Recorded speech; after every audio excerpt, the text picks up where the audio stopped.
Ya, pemirsa, untuk membahas berbagai sentimen yang tadi sudah disampaikan terkait dengan kondisi global kemudian domestik, kita akan langsung saja berbincang melalui line Zoom bersama dengan Bapak Hari Suwanda, CEO Akela Trading System. Ya, halo Pak Hari, apa kabar? Ya, baik-baik Pak. Terima kasih atas undangannya. Baik, terima kasih juga atas waktu yang sempatkan. Tadi sudah disampaikan begitu informasi dari domestik maupun global nampaknya mendominasi dan mempengaruhi terhadap pergerakan indeks harga saham gabungan. Review terlebih dahulu terkait dengan pergerakan IHSG nyaris tadi menyentuh 7.200. Anda melihat apakah sentimen lebih didorong karena faktor domestik atau global? Mengingat kita ada kesepakatan perdagangan dengan Uni Eropa, kemudian Amerika Serikat juga sudah menyepakati sekitar 19% tarif resiprokal untuk Indonesia, begitu Pak Hari? Saya melihat 19% ini sebenarnya not so bad gitu ya. Jadi jauh lebih baik dari sebelumnya kan 32 itu. Yes. Nah kalau 19 berarti kan sudah jauh lebih baik. Dan dengan demikian berarti sebenarnya ini positif sentimennya. Tapi yang paling positif itu adalah keputusan BI untuk memangkas suku bunga 25 basis point. Nah itu yang top banget. Jadi kalau kita lihat pas tuh begitu keputusan itu diumumkan, banyak saham yang langsung gerak positif. Jadi hari ini gitu ya. Jadi 7.200 ini itu adalah akibat sentimen positif memang dari keduanya gitu ya. Dari global tarif itu jadi lebih baik. Tapi kalau dilihat bobotnya itu jauh lebih besar adalah keputusan BI untuk memangkas suku bunga 25 basis point ini sangat positif.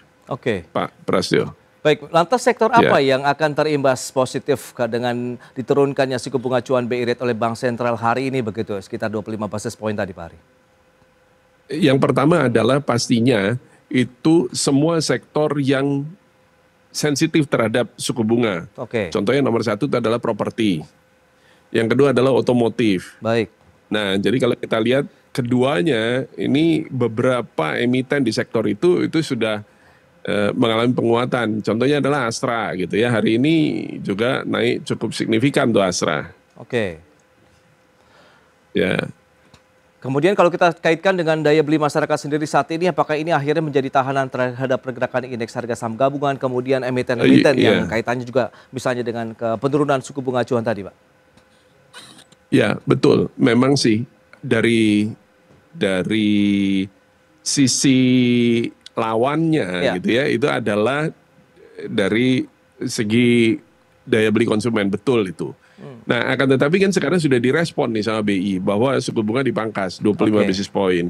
Dan jika situasinya atau kondisinya kondusif, maka tidak menutup kemungkinan bahwa ini akan dilakukan lagi. Jangan lupa bahwa ini bukan pemangkasan suku bunga pertama loh. Ini adalah pemangkasan suku bunga yang kedua. Betul. Jadi dengan demikian berarti nampaknya ini adalah indikasi bahwa BI akan mulai ke era fase penurunan suku bunga. Cuman kan selalu suku bunga tak bisa nurunnya itu langsung vertikal gitu banyak gitu kan, nggak bisa, mesti secara bertahap.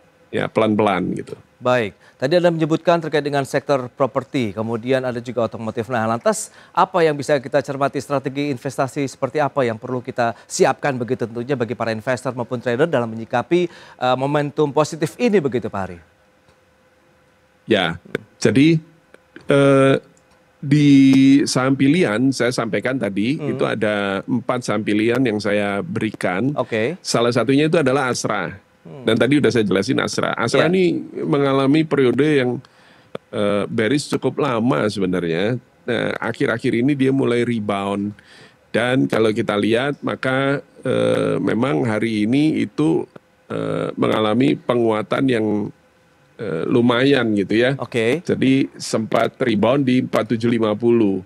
Nah, ini menunjukkan bahwa dia sudah mulai, nampaknya dia sudah mulai keluar dari era dari fase koreksinya yang sangat panjang ini yang kita mulai dari Oktober 2024 ya, dan ini udah konsolidasi dan nampaknya itu sudah nggak bisa turun lagi di bawah 4.400-an. Ini sekarang dia mulai rebound. Pola V-shape yang terbentuk dari pergerakan Astra Internasional ini menjadi momen ataupun paling tidak sinyal kuat tidak sih untuk pergerakan Astra Internasional akan terus melaju di zona hijaunya begitu Pak? Betul, ini adalah paling tidak itu adalah indikasi awal bahwa berarti downtrendnya udah nggak lanjut lagi gitu. Oke. Nah, konfirmasi bahwa ini akan balik jadi bull atau bullish trend itu adalah apabila nanti dia sudah berhasil menembus area resistance di kisaran 4.900-an ini. Nah, kalau dia berhasil melampaui 4.900-an ini, maka ya itu adalah konfirmasi bahwa udah nggak bearish lagi, berarti dia sudah mulai bullish. Baik, lantas bagaimana dengan entry level yang Anda rekomendasikan, kemudian seberapa besar cuan yang bisa diraih begitu lah Pak Hari? Nah, secara short term trading ini adalah 4750 sampai 4800 ini adalah area short term trading yang masih bisa ya kita ambil. Dan target paling pendek itu saat ini adalah 4940. Baik. Di 4940 itu ada di kisaran ini ya. Nah, ini ada 4940 ya. Nah, itu dekat-dekat area 5000 ini. Nah, itu adalah target pertama yang kita bisa ambil gitu. Kalau misalnya ini masih ditembus lagi ya berarti bisa lanjut lagi bahkan gitu. Oke, hajar kanan berarti masih boleh dong Pak Hari? Di penutupan ini saya sempat beli sih.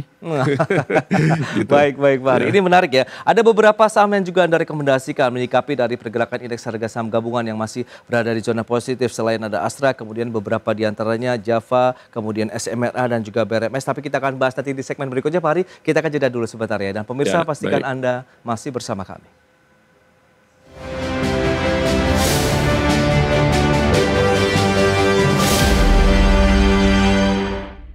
Pemirsa, di sepanjang perdagangan hari ini berbagai sentimen sudah berhasil dirangkum oleh tim redaksi kami dari internasional hingga domestik yang dirangkum dalam Sentiment of the Day berikut ini. Presiden Amerika Serikat Donald Trump akhirnya mengumumkan besaran tarif impor untuk barang dari Indonesia sebesar 19% lebih rendah dari sebelumnya yang dipatok 32%.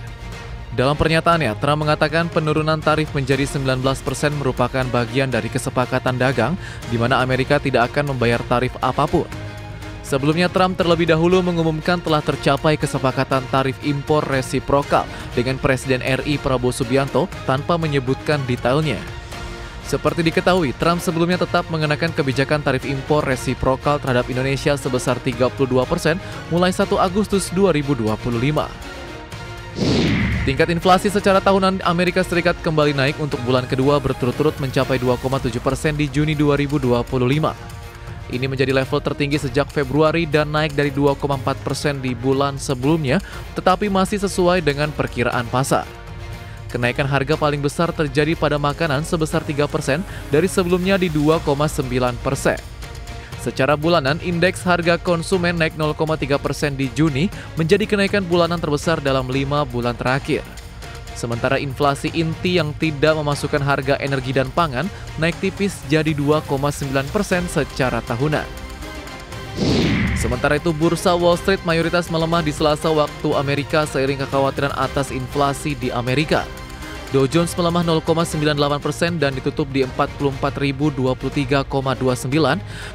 Indeks S&P 500 turun 0,40% dan berakhir di 6.243,76, melandai dari rekor tertinggi yang sempat dicapai di awal sesi. Sementara Nasdaq masih naik 0,18% dan ditutup di rekor tertinggi baru di 20.677,80, ditopang kenaikan 4% saham Nvidia. Dari dalam negeri, Direktur Jenderal Strategi Ekonomi dan Fiskal Kemenkyu Febrio Nathan Kacaribu mengatakan, pemerintah memperkirakan pertumbuhan ekonomi hanya mencapai 4,7% di kuartal 2 2025, merupakan dampak dari perlambatan ekonomi global. Namun dengan adanya insentif yang digelontorkan, Kemenkyu berharap bisa mendorong ekonomi tumbuh mendekati level 5%. Selain itu, konsumsi pemerintah setidaknya tidak lebih rendah juga diharapkan bisa mendongkrak pertumbuhan ekonomi di kuartal 2 2025. Berbagai sumber IDX Channel.